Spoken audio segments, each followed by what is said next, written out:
ಕರೆದು ಮೀಟಿಂಗನ್ನು ನಡೆಸಿದ್ರು. ಈ ಮೀಟಿಂಗಲ್ಲಿ ನೀವು ಗೈರಾಗಿದ್ರಿ. ಇದು ಸಾಕಷ್ಟು ಚರ್ಚೆ ಆಗ್ತಾ ಇದೆ. ಯಾಕೆ ಗೈರಾದರು ರಾಮಲಿಂಗಾರೆಡ್ಡಿ ಅವರು ಅನ್ನೋದು ಸರ್, ಯಾಕೆ ಸರ್ ನೀವೇ ಒಂದು ಸ್ಪಷ್ಟೀಕರಣ ಕೊಡೋದು? ಒಂದು, ಬೆಂಗಳೂರು ಡೆವಲಪ್ಮೆಂಟಿಗೆ ಸಪ್ರೇಟ್ ಮಿನಿಸ್ಟ್ರ್ ಇದ್ದಾರೆ.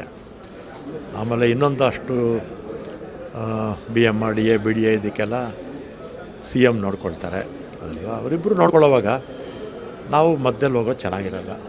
ಅದನ್ನು ಅವ್ರ ಕೆಲಸ ಅವ್ರು ಮಾಡಲಿ, ನಮ್ಮ ಬೆಂಬಲ ಇದ್ದೇ ಇರುತ್ತೆ. ಬೆಂಗಳೂರು ಶಾಸಕರು ಅಂತ ಎಲ್ಲರಿಗೂ ಕರೆದಂಥ ಸಂದರ್ಭದಲ್ಲಿ ನೀವು ಗೈರಾಗಿದ್ದು, ನಿಮಗೆ ಬೆಂಗಳೂರು ಅಭಿವೃದ್ಧಿ ಖಾತೆ ಕೇಳಿದ್ರಿ, ಯಾಕೆ ಕೊಟ್ಟಲಿಲ್ಲ ಅನ್ನೋ ಒಂದೇ ಒಂದು ವಿಚಾರಕ್ಕೆ ನೀವು ಗೈರಾದ್ರಿ ಅನ್ನೋದು. ಅದಕ್ಕೂ ಇದಕ್ಕೇನು ಸಂಬಂಧ ಇಲ್ಲ. ನನ್ನ ಕ್ಷೇತ್ರದೇನೋ ಇಶ್ಯೂಗಳಿರಲಿಲ್ಲ, ಅದರಿಂದ ಹೋಗಲಿಲ್ಲ. ಸರ್ ಕೊನೆಯದಾಗಿ ಸರ್, ಈಗಾಗಲೇ ಕೃಷ್ಣ ಬೈರೇಗೌಡ ಅವರಿಗೆ ಬೆಂಗಳೂರು ಅಭಿವೃದ್ಧಿ ಖಾತೆ ಕೊಟ್ಟಾಗಿಂದ ಸಾಕಷ್ಟು ಸಪೋರ್ಟ್ ಸಿಗ್ತಾ ಇಲ್ಲ ಅನ್ನೋದೊಂದು ಸರ್. ಇದಾಗಿತ್ತು ಸಚಿವರಾದಂಥ ರಾಮಲಿಂಗಾರೆಡ್ಡಿ ಅವರ ಮಾತುಗಳು. ಕ್ಯಾಮ್ರಾಮನ್ ಶಿವಮೂರ್ತಿ ಜೊತೆ ಓಂ ವಿವೇಕ್ ಆದಿತ್ಯ ಕಾರ್ಲೇಕರ್, ಅಶ್ವವೇಗ ನ್ಯೂಸ್, ಬೆಂಗಳೂರು.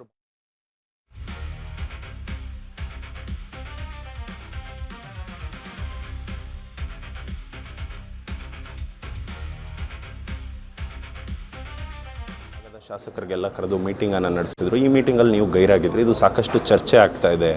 ಯಾಕೆ ಗೈರಾದರು ರಾಮಲಿಂಗಾರೆಡ್ಡಿ ಅವರು ಅನ್ನೋದು ಸರ್, ಯಾಕೆ ಸರ್ ನೀವೇ ಒಂದು ಸ್ಪಷ್ಟೀಕರಣ ಕೊಡೋದು? ಒಂದು, ಬೆಂಗಳೂರು ಡೆವಲಪ್ಮೆಂಟಿಗೆ ಸಪ್ರೇಟ್ ಮಿನಿಸ್ಟ್ರ್ ಇದ್ದಾರೆ. ಆಮೇಲೆ ಇನ್ನೊಂದು ಅಷ್ಟು BMRDA BDA ಇದಕ್ಕೆಲ್ಲ CM ನೋಡ್ಕೊಳ್ತಾರೆ ಅದಲ್ವ. ಅವರಿಬ್ಬರು ನೋಡ್ಕೊಳ್ಳೋವಾಗ ನಾವು ಮಧ್ಯದಲ್ಲಿ ಹೋಗೋದು ಚೆನ್ನಾಗಿರಲ್ಲ. ಅದನ್ನು ಅವ್ರ ಕೆಲಸ ಅವ್ರು ಮಾಡಲಿ, ನಮ್ಮ ಬೆಂಬಲ ಇದ್ದೇ ಇರುತ್ತೆ. ಬೆಂಗಳೂರು ಶಾಸಕರು ಅಂತ ಎಲ್ಲರಿಗೂ ಕರೆದಂಥ ಸಂದರ್ಭದಲ್ಲಿ ನೀವು ಗೈರಾಗಿದ್ದು, ನಿಮಗೆ ಬೆಂಗಳೂರು ಅಭಿವೃದ್ಧಿ ಖಾತೆ ಕೇಳಿದ್ರಿ, ಯಾಕೆ ಕೊಟ್ಟಲಿಲ್ಲ ಅನ್ನೋ ಒಂದೇ ಒಂದು ವಿಚಾರಕ್ಕೆ ನೀವು ಗೈರಾದ್ರಿ ಅನ್ನೋದು. ಅದಕ್ಕೂ ಇದಕ್ಕೇನು ಸಂಬಂಧ ಇಲ್ಲ. ನನ್ನ ಕ್ಷೇತ್ರದೇನೋ ಇಶ್ಯೂಗಳಿರಲಿಲ್ಲ, ಅದರಿಂದ ಹೋಗಲಿಲ್ಲ.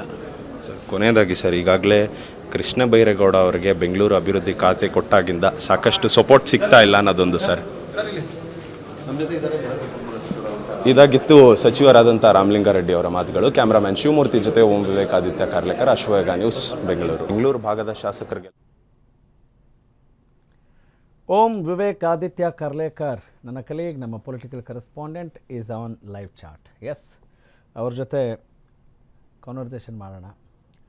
ವಿವೇಕ್, ರಾಮಲಿಂಗಾರೆಡ್ಡಿ ಅವರ ಜೊತೆ ನೀವು ಮಾತನಾಡಿದ್ದನ್ನು ಗಮನಿಸಿದೆ, ಅವರು ಕೂಡ ಮಾತನಾಡಿದ್ದನ್ನು ನಾವು ಕೇಳಿಸ್ಕೊಂಡ್ವಿ.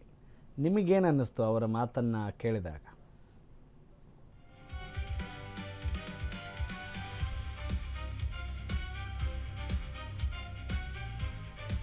ಎಸ್ ರಾಘವ್, ಅವ್ರು ಹೇಳ್ತಕ್ಕಂಥದ್ದು ಏನಂದರೆ, ಪ್ರಮುಖವಾಗಿ BMRDL ಜೊತೆಗೆ BDA ಈ ಖಾತೆಯನ್ನು ಕೂಡ ಮುಖ್ಯಮಂತ್ರಿಯ ಬಳಿ ಇದೆ, ಜೊತೆಗೆ ಬೆಂಗಳೂರು ಅಭಿವೃದ್ಧಿ ಖಾತೆ ಕೃಷ್ಣ ಬೈರೇಗೌಡ ಅವರ ಬಳಿ ಇದೆ. ಅವರಿಬ್ಬರು ಇದ್ದಂಥ ಸಂದರ್ಭದಲ್ಲಿ ನಮ್ಮ ಇನ್ವಾಲ್ವ್ಮೆಂಟ್ ಯಾಕೆ ಅನ್ನೋ ಒಂದು ರೀತಿಯಲ್ಲಿ ಮಾತನಾಡಿದ್ರು.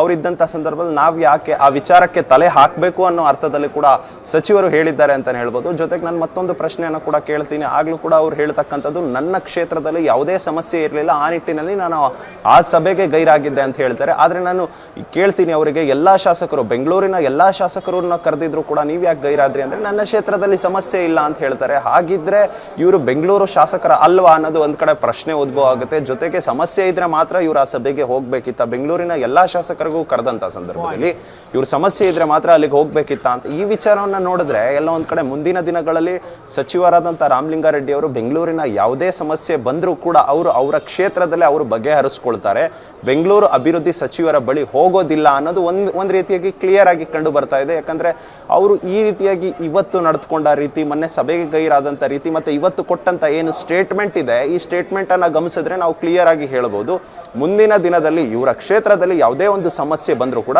ಇವರು ಬಗೆಹರಿಸ್ಕೊಳ್ತಾರೆ. ಯಾವುದೇ ಕಾರಣಕ್ಕೂ GBA ಅಂದ್ರೆ ಈಗಾಗಲೇ ಕೃಷ್ಣ ಬೈರೇಗೌಡ ಅಭಿವೃದ್ಧಿ ಸಚಿವರಾಗಿದ್ದಾರೆ, ಬೆಂಗಳೂರು ಅಭಿವೃದ್ಧಿ ಸಚಿವರು, ಅವರ ಬಳಿ ಹೋಗೋದಿಲ್ಲವೇನೋ ಬಹುಶಃ ಈ ಮಾತಿನಗಳನ್ನ ನೋಡಿದ್ರೆ ಅಂತಾನೆ ಅನ್ಸುತ್ತೆ.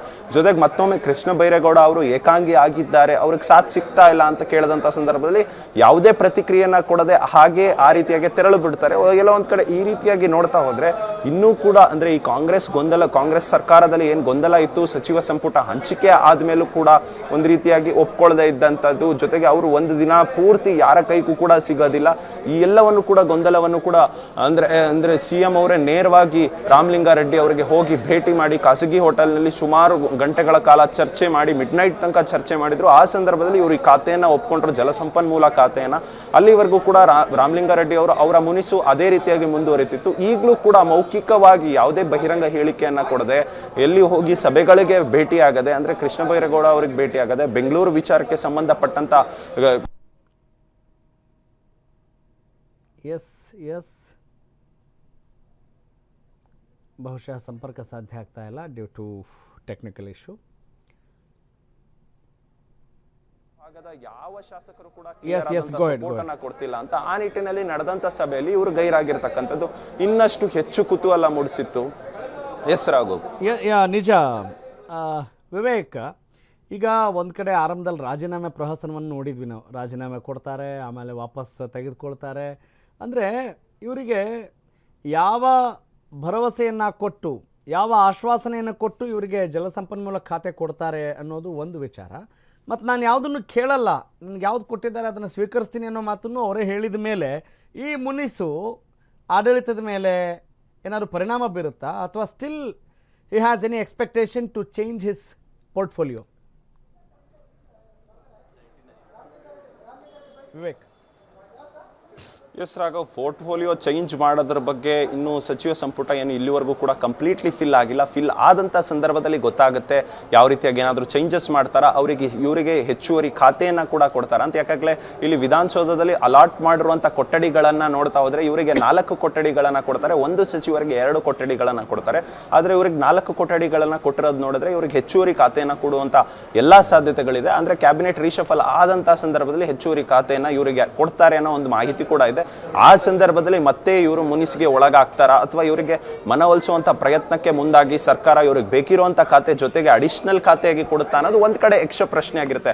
ಜೊತೆಗೆ ನಾನು ಒಂದು ಎಕ್ಸಾಂಪಲ್ ಕೊಡ್ತಾ ಹೋಗ್ತೀನಿ ರಾಘವ್. ಏನಂದ್ರೆ ಪ್ರಮುಖವಾಗಿ ನಾವು ಯಾವ್ದಾದ್ರು ಒಂದು ಮಕ್ಕಳಿಗೆ ಕರ್ತ್ಕೊಂಡು ಹೋಗಿ ಒಂದು ಚಾಕ್ಲೇಟ್ ಕೊಡ್ಸಕ್ಕೆ ಕರ್ತ್ಕೊಂಡು ಹೋದಂತ ಸಂದರ್ಭದಲ್ಲಿ ಮಕ್ಕಳು ಯಾವ್ದು ಆಯ್ಕೆ ಮಾಡ್ತಾರೆ ಅದನ್ನ ಕೊಡಿಸದೆ ನಾವು ಬೇರೆ ಚಾಕ್ಲೇಟ್ ಅನ್ನ ಕೊಡಿಸಿದಂತ ಸಂದರ್ಭದಲ್ಲಿ ಆದ್ರೂ ಅವರ ಮನಸ್ಸಿನಲ್ಲಿ ಉಳಿದಿರುತ್ತೆ ನಾನು ಇದನ್ನ ತೆಗೆದುಕೊಳ್ಬೇಕಿತ್ತು ಅಂತ. ಅದೇ ರೀತಿಯಾಗಿ ಪ್ರತಿಯೊಂದು ಮನುಷ್ಯನಲ್ಲೂ ಅದು ಸಹಜ ಗುಣ, ನಾನು ಇದನ್ನ ಆಯ್ಕೆ ಮಾಡಬೇಕಿತ್ತು ಅಂತ ಹೋದಂತ ಸಂದರ್ಭದಲ್ಲಿ ಅವರ ಇಚ್ಛೆ ಏನಿತ್ತು ಅದಕ್ಕೆ ಹೊರತುಪಡಿಸಿ ಬೇರೆ ಒಂದು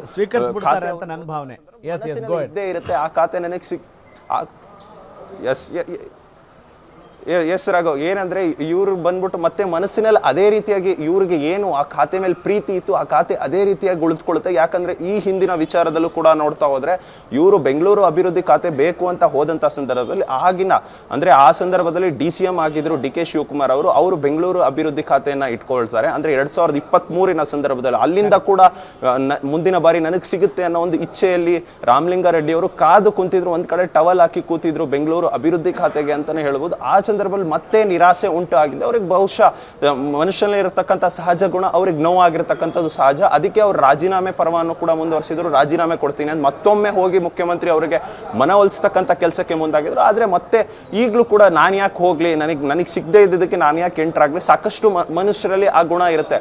ನಾನು ಬಯಸಿದ್ದು ನನಗೆ ಸಿಗ್ಲಿಲ್ಲ ಅಂದ್ರೆ ಅಲ್ಲಿಗೆ ನಾನು ಆ ವಿಚಾರಕ್ಕೆ ಮತ್ತೆ ತಲೆ ಹಾಕ್ಬೇಕು, ನನಗೆ ಅಲ್ಲಿನ ವಿಚಾರಗಳು ಯಾವುದೂ ಕೂಡ ಬೇಡ ಅಂತ ಮೌನ ವಹಿಸಿದ್ದಾರೆ ರಾಮಲಿಂಗಾರೆಡ್ಡಿ ಅಂತಾನೆ ಹೇಳ್ಬೋದು. ಯಾಕಂದ್ರೆ ಈಗ ಬೆಂಗಳೂರು ಅಭಿವೃದ್ಧಿ ಖಾತೆಗೆ ಇಚ್ಛೆ ಪಟ್ಟಂತವ್ರು 2 ಬಾರಿ ಇಚ್ಛೆ ಪಟ್ಟಂತವ್ರು 2 ಬಾರಿ ಕೂಡ ನಿರಾಸೆ ಆದಂತ ಸಂದರ್ಭದಲ್ಲಿ ನನಗೆ ಆ ಖಾತೆನೂ ಬೇಡ ಆ ವಿಚಾರನೂ ಬೇಡ ಅಂತ ಕಂಪ್ಲೀಟ್ಲಿ ಕೈ ಬಿಟ್ಟಂತೆ ಕಂಡು ಬರ್ತಾ ಇದೆ. Raghav, nice analysis, thank you Vivek. Okay, ನಿಜ ನನ್ನ ಕಲೀಗ್ ವಿವೇಕ್ ಹೇಳ್ತಾ ಇದ್ರು ಮಕ್ಕಳ ಒಂದು ಚಾಕ್ಲೇಟ್ ಎಕ್ಸಾಂಪಲ್ನ ಕೊಟ್ಟು ಒಂದು ಅನಾಲಜಿನ ನಿಮ್ಮ ಮುಂದೆ ಪ್ರಸ್ತುತಪಡಿಸ್ತಾ ಇದ್ರು. ಆದರೆ ಒಂದು ವಿಚಾರ ಅಲ್ಲ ರೀ, ನೀವೊಬ್ಬರು ಸಚಿವರು, ಆ ಕ್ಷೇತ್ರದ ಶಾಸಕರು, ಸರ್ಕಾರದ ಗೌರವಾನ್ವಿತರು, ಹಿರಿಯರು, ನಿಮಗೆ ಇಲ್ಲಿ ಇಷ್ಟೊಂದು ಭಿನ್ನಾಭಿಪ್ರಾಯಗಳು ಅಸಮಾಧಾನಗಳು ಆಗ್ತಾಯಿದ್ರೆ ನಿಮ್ಮ ಇಂಟೆನ್ಷನ್ ಏನು? ಟು ಡೆವಲಪ್ ದ ಸಿಟಿ ಅಲ್ವಾ? ಅಂದರೆ ನಿಮ್ಮ ಬಗ್ಗೆ ನಿಮ್ಮ ಪಕ್ಷದಲ್ಲಿ ಒಳ್ಳೆಯ ಅಭಿಪ್ರಾಯ ಇಲ್ವಾ, ವಿಶ್ವಾಸ ಇಲ್ವಾ, ನಿಮ್ಮಲ್ಲಿ ನಂಬಿಕೆ ಇಲ್ವಾ ಅನ್ನೋ ಪ್ರಶ್ನೆಗೂ ಕೂಡ ನಿಮ್ಮ ನಡವಳಿಕೆ ಎಡೆ ಮಾಡಿಕೊಡ್ತಾ ಇದೆ. ಅದು ಕೂಡ ಅಷ್ಟೇ ಸಹಜ. ನಾವು ಬರೀ ಅಭಿವೃದ್ಧಿ ಪ್ರಜಾಪ್ರಭುತ್ವ ಅಂತ ಹೇಳಿದರೆ ರಾಜಕಾರಣಕ್ಕೂ ನಮ್ಮ ಮಾತುಗಳಿಗೂ ಸಾಮ್ಯತೆ ಕಂಡು ಬರೋದಿಲ್ಲ. ಹಾಗಾಗಿ ರಾಜಕಾರಣ ಇರೋದೇ ಹೇಗೆ, ಅವರು ರಾಜಕಾರಣದ ಲೆನ್ಸ್ನ ಇಟ್ಕೊಂಡು ನೋಡ್ತಾ ಇರುವಾಗ ಅವ್ರು ಮಾಡಿದ್ದು ಅವ್ರಿಗೆ ಸರಿ ಅಂತಲೇ ಅನ್ನಿಸ್ತಾ ಹೋಗುತ್ತೆ. ಅವ್ರಿಗೆ ಬೇಕಾದಷ್ಟು ರೀಸನ್ಸ್ ಕೂಡ ಸಿಗ್ತಾ ಹೋಗುತ್ತೆ.